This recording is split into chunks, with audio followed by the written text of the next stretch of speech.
Talk to me. WSRadio.com.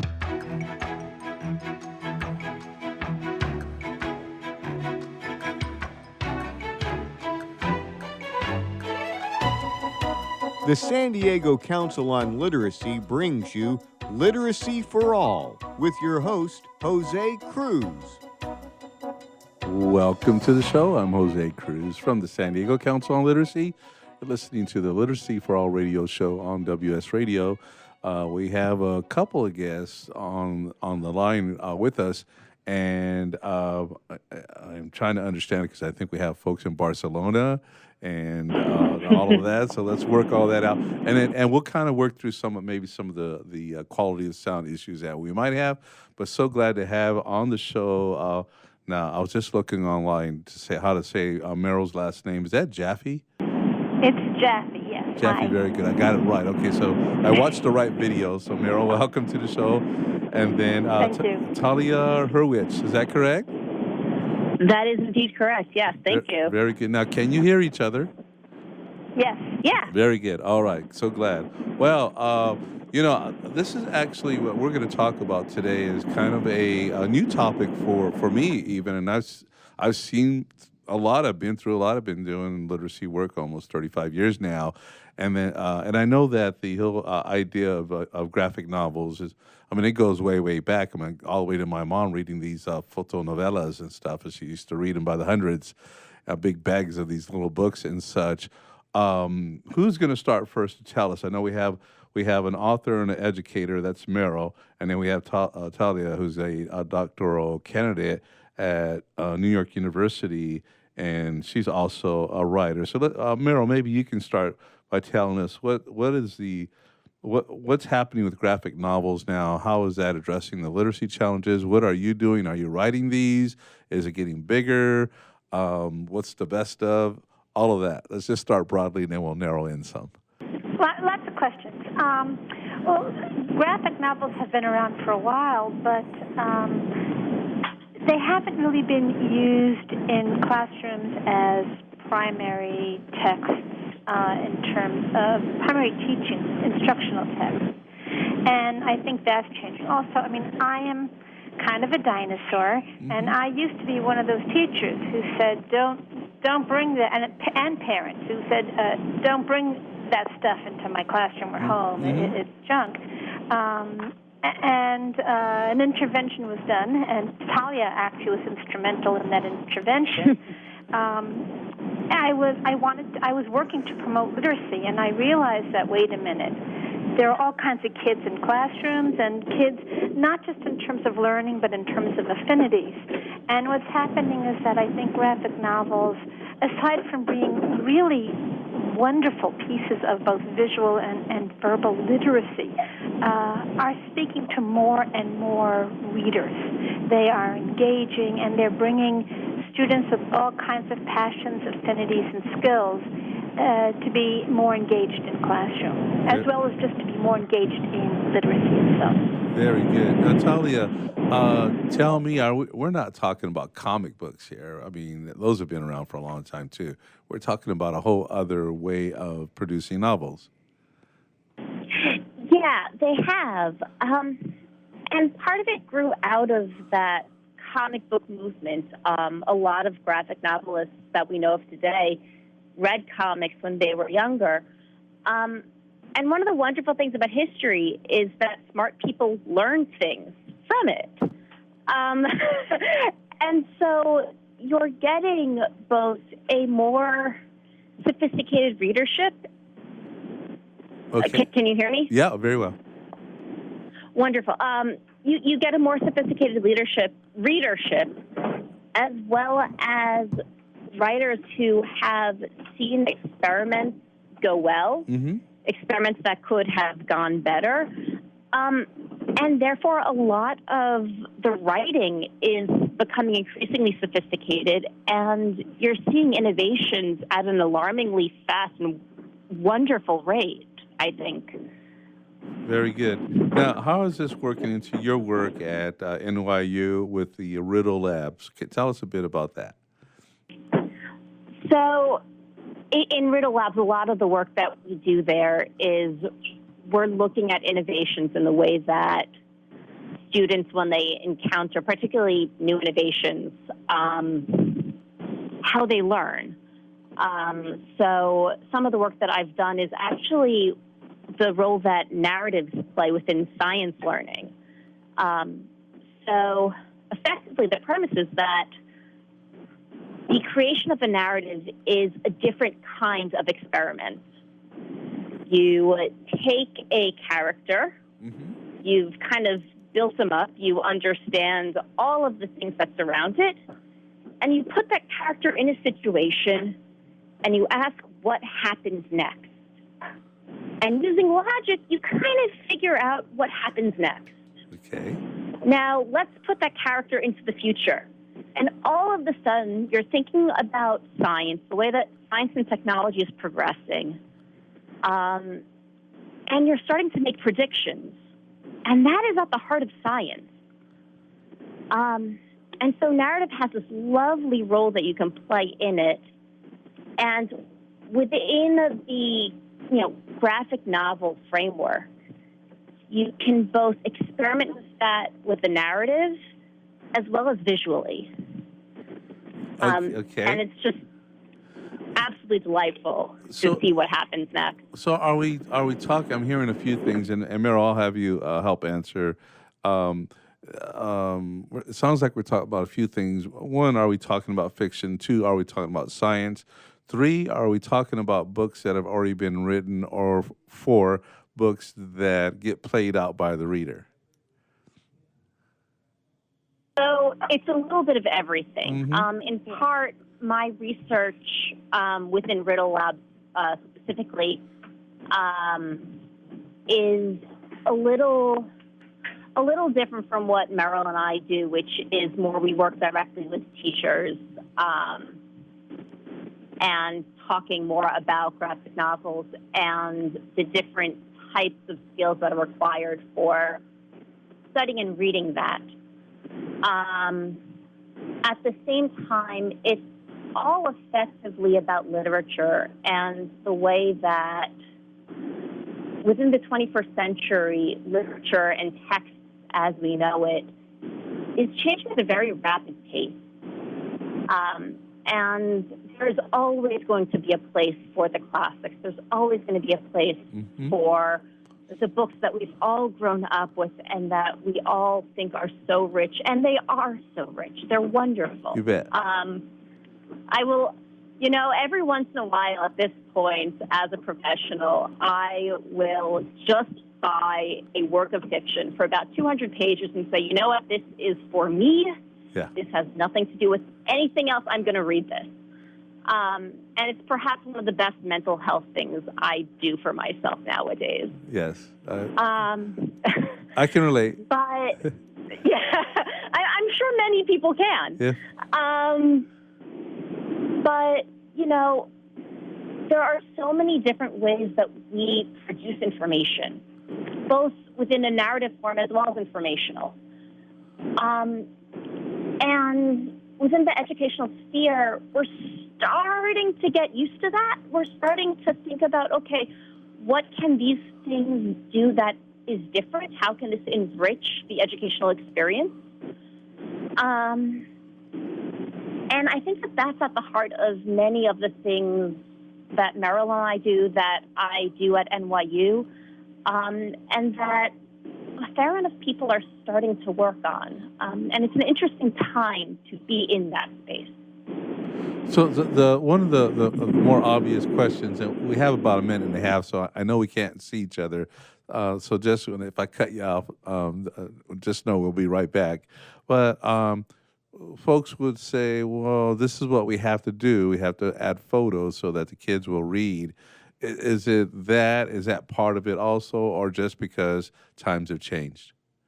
And Meryl, I'm asking you that question. Okay. Well, times are changing in the sense that we are communicating more and more with with both visual and verbal language. We use icons all the time: smiley faces, bitmojis, emojis, Instagram. I mean, all these things. We are communicating with language, with images as well as language.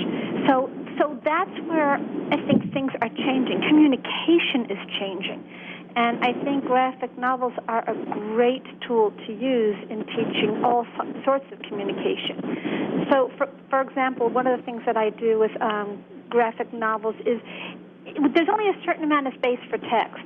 So we have to choose, whether we're constructing graphic novels for authors, we have to choose the language that we're going to use. That's really important. Mm-hmm. Words aren't wasted. Right. Language isn't wasted. So it brings an appreciation for language. And also, when we're communicating with images, we have to know what the image is going to mean to the person who's reading it. So that gets into communication theory. So that's one. That your question was multifaceted, and that's how I think things are changing. And I don't know if you want to go to your break. Yeah, we are going to do that now, so I want to pick up with that. So thank you. We'll be back in just a couple of minutes with Meryl, Jaffe, and Talia Hurwich. I'm Jose Cruz. This is the Literacy for All radio show on WS Radio, the worldwide leader in Internet talk. We'll be right back.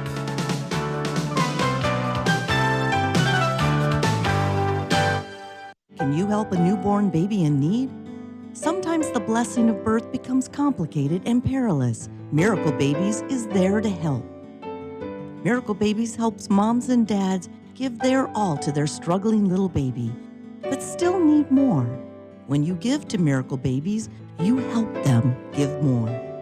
More skin-to-skin care, breast milk, and love. Go to miraclebabies.org and give right now. Be their miracle. Looking to be a successful entrepreneur? The virtual assistant industry continues to be a top choice for those looking to start their own business. The problem can be how to become a virtual assistant. Many turn to the Bible of the VA industry, the book Virtual Assistant, the series, and it's the perfect guide for office managers, executive assistants, and other administrative professionals looking to make the transition from employee to successful business owner. Go to vatheseries.com to get your copy today. Small businesses are the lifeblood of America's economy. Every Thursday, SBA Radio interviews industry professionals and is dedicated to provide small businesses with timely insights and innovations. Visit www.sbaradio.us for details. Homeless veterans and their families are suffering and need our support, but many won't ask or don't know that help is within reach. Veterans Community Services is here to help. Amazingly, about 35% of the homeless in our neighborhoods are veterans with families. Low-income veterans or their friends are encouraged to contact Veterans Community Services and reach out for help with housing and other services. Call now, 800-974-9909.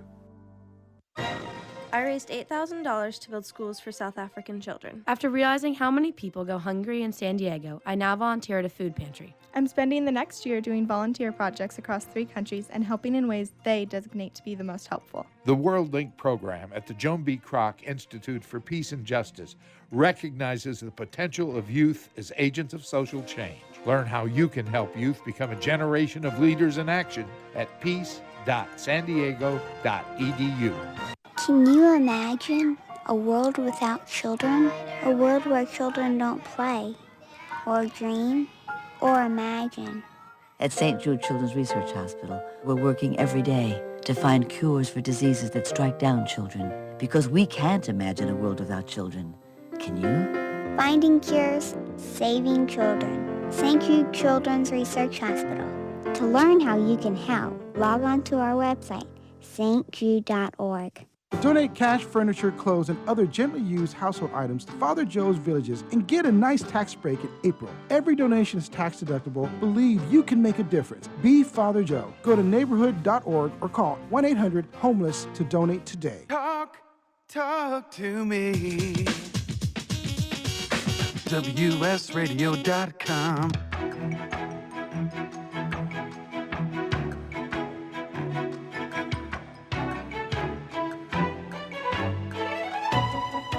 The San Diego Council on Literacy brings you Literacy for All with your host, Jose Cruz. Welcome back to the show. I'm Jose Cruz from the San Diego Council on Literacy. You're listening to the Literacy for All radio show, and our guests are Meryl, Jaffe, and Talia Hurwich. They're authors and advocates for graphic novels. In fact, I'm looking at some of the purpose of things, building research and practice with regards to graphic novels in the classroom, responding to skeptics about graphic novels, and we're going to have those, and the value of graphic novel and heavily illustrated text in education today. We were talking to Meryl at the break, and it kind of had me thinking there a bit, both of you actually, that yes, the classics will be the classics, tradition will be tradition, but if you look at what's happening today, graphic novels make sense. And so what you're doing is, one, seeing what's taking place, but also really interesting, right? If I'm going to write a book, which I want to do someday, I'm not going to worry about the visual aspect of it except via the words.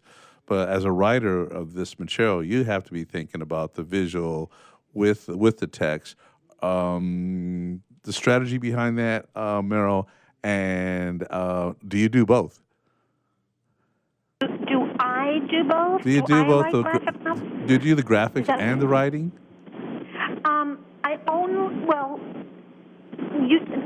I mostly write. What I will do when I'm writing fiction, which I once wrote a page for CBLDF, Comic Book Legal Defense Fund. They have an annual fundraiser, which is a very short graphic novel comic stories. And so I did one with Janet Leese when I wrote it, who's written Return of the Dapper Men and, what's her latest? See something, I forget. Oh, I'm so sorry I'm forgetting the title of her book, but it just came out. It's wonderful. She wrote it. She illustrated. Amy Chu wrote it. But so when I write, I will write directions. But it depends who your illustrator is. I do not illustrate. Mm-hmm. But what I will do is I will give directions when I'm writing. Very good. I will give guidelines for how to do it. It's really hard because it's not just with graphic novels in particular. And with more and more heavily illustrated prose texts that are coming out, it's not, the illustrations don't just summarize the text. They enhance the text. They help tell the story. Either they help tell the story or they may even tell a different perspective to the story. Mm-hmm. So you have to, it's not just the illustrations that are, that one has to focus on when reading these works. It's the page design, how much is on the page, what colors, if colors are being used, or if what types of lines, what types of shading, if there is no color, looking at the font, the size, the format, all of it. The page design is as important as the illustrations themselves.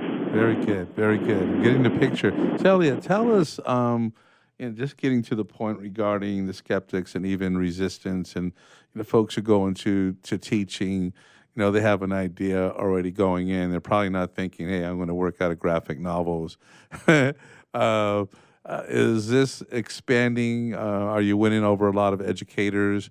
Are you seeing a growth as relates to fiction or nonfiction, or even materials that are textbooks with graphics in them that we haven't seen in the past? So one of the things that we see with graphic novels, partially because it's so different from what most of us as educators have been trained to teach, to read, all of that, it kind of shoves us a little bit into the deep end, because we have this whole other element that we have kind of learned on our own and figured it out. And because of that, it increases some degree of creativity. It increases the creativity in the lessons that get planned around them. It increases the creativity of the kinds of readings that happen around them. The fact that if we're going to go into the realm of adaptations, for example, it takes the classics down a notch, which makes it a little bit easier to talk about. You're not really talking about Shakespeare anymore. You're talking about a comic book that happens to have Shakespeare in it, for example. Yes. And so the visuals, part of it is very much cultural. It's around all of the expectations that we hold around what a good book, capital G, capital B, might mean. And some of it also has to do with the fact that it's lighting up multiple cognitive pathways as well. It's not just thinking about the verbal and thinking about text and igniting the imagination in that way, but it's also creating visual memories as well. All of these things are tools that kind of help with learning along the way. And I'm trying to remember if that actually answers your question. I'm sorry. It was an interesting question, and my brain just went in a certain direction. It's okay, but it really is let about me know if I did overcoming that, the skeptics and tradition and right. And we just had a show not that long ago. We were talking about the use of technology and the whole issue, for example, of information literacy. Again, getting our educators used to that what's rolling out, because if the future is a moving target, and here's another piece of it. So you're having to help people get comfortable with this literature format. I think also what's oh, sorry. Okay. Yeah, I think You go first, we and all then have I'll different go. answers. Yeah. Well, okay. Let's start with Talia, and then Meryl, I want you to chime in. Right. Okay. I think a lot of it is ultimately about flexibility. You need the cognitive flexibility nowadays to be able to handle a lot of different things. Mm-hmm. And often what I hear when I hear the skeptics, and part of it is well-founded, there isn't always time to teach the different stuff. Yeah. Part of that exists within the fact that there are so many standardized tests, there are so many benchmarks to meet, that it is difficult at times, especially if you're starting out, to try something different. Yeah, so that's the nature of teaching in this era. So I hear you. Meryl, what's your take on this? Yeah. The only thing that Talia's doing a great job. The only thing that I was going to say was one of the things that we found that has softened teachers to using graphic novels has actually been Common Core, in the sense that the Common Core standards have a call for teaching complex texts, and graphic novels is an interesting way to teach complex texts, or even to introduce complex prose alone, or complex nonfiction, because there are so many layers to a graphic novel. But with regular prose complex text, there's close reading, and you have to go over and over and over the same text, and kids don't like it, and it's challenging to motivate. But you have a graphic novel, and it's so much easier to teach the different layers of a complex text because you have the illustrations, and the illustrations, the design, the word choice, those are all different layers of complex text, and it doesn't feel like you're going over the same thing over and over and over and over again. The other thing, which I remember Talia telling me earlier, Talia and I, we have this discussion a lot about time, which she brought up, and there isn't. We all, as teachers, we always feel that there isn't a lot of time in our 45-minute, 50-minute slots, and then how do you justify teaching a graphic novel when you have to teach Shakespeare? And she says, and I don't know if you remember this, Talia, she goes, well, Shakespeare was a play. Shakespeare wrote his works, most of them, at least the ones that we teach, especially the ones we teach in middle school and high school, are the plays. And the graphic novels just help add that element. So it's really not a far stretch at all. Shakespeare through graphic novels. It really does make sense. Now, I am recollecting, though, I had to take a semester of Shakespeare in college, and we treated it as literature. So it was read as literature, so there wasn't any movies or such. But I do get it, because it was actually meant to be acted out. And turns out it's performed. Yeah, the greatest. Yeah, to be performed, and this is like the greatest literature in the world, right? So it's a very good point. Again, coming back to, it seems like we should be accompanying a lot of the literature with the visuals, and I do want to talk about that, how you choose the visuals, and then maybe some of the writers that are out there. So we're going to take a break in just a second. Do I still have you both online? Meryl, you're on? I am. And Talia? Yeah. Okay, real good, because I was hearing some static. It sounded like, okay, we lost somebody. Who's in Barcelona? That is me. I'm mostly writing right now, Very which good. means that I have some flexibility of where I need to write. Yeah, very good. Okay, so we're going to come back, maybe a little bit of update on all that. Hey, everyone, you're listening to the Literacy for All radio show on WS Radio, the worldwide leader in Internet talk, and we'll be right back with Meryl, Jaffe, and Talia Hurwich.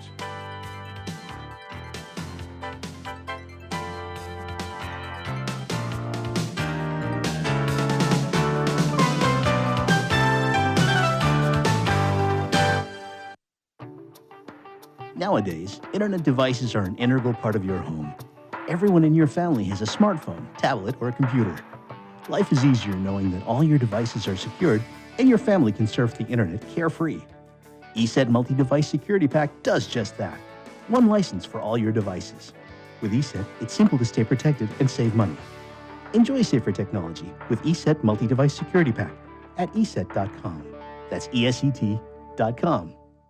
On the internet, your business's reputation can be unjustly destroyed in an instant. Don't wait for that to happen. Building and marketing your 5-star reputation can increase your business by as much as 19%. Take control of your reputation and have the 5-star reputation you deserve with Reputation Marketing Solutions by DSI Development. Become the go-to company by visiting 5starrepmarketing.com. The number 5starrepmarketing.com.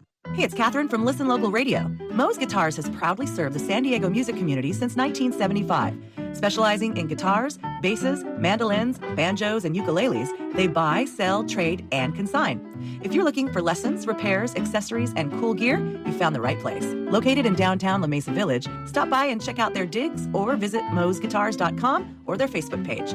mozeguitars.com, 619-698-1185. Tired of presentations with no impact, no inspiration, and no traction? Do dull speakers have you and your team disengaged and distracted by smartphones? Christopher McAuliffe brings energy, insights, and 2 decades of experience, delivered with punch, humor, and heart. Your team will leave energized, uplifted, and with a sense of purpose. Visit ChristopherMcAuliffe.com to bring some heat to your next speaking engagement. McAuliffe. ChristopherMcAuliffe.com. Nowadays, internet devices are an integral part of your home. Everyone in your family has a smartphone, tablet, or a computer. Life is easier knowing that all your devices are secured and your family can surf the internet carefree. ESET Multi-Device Security Pack does just that. One license for all your devices. With ESET, it's simple to stay protected and save money.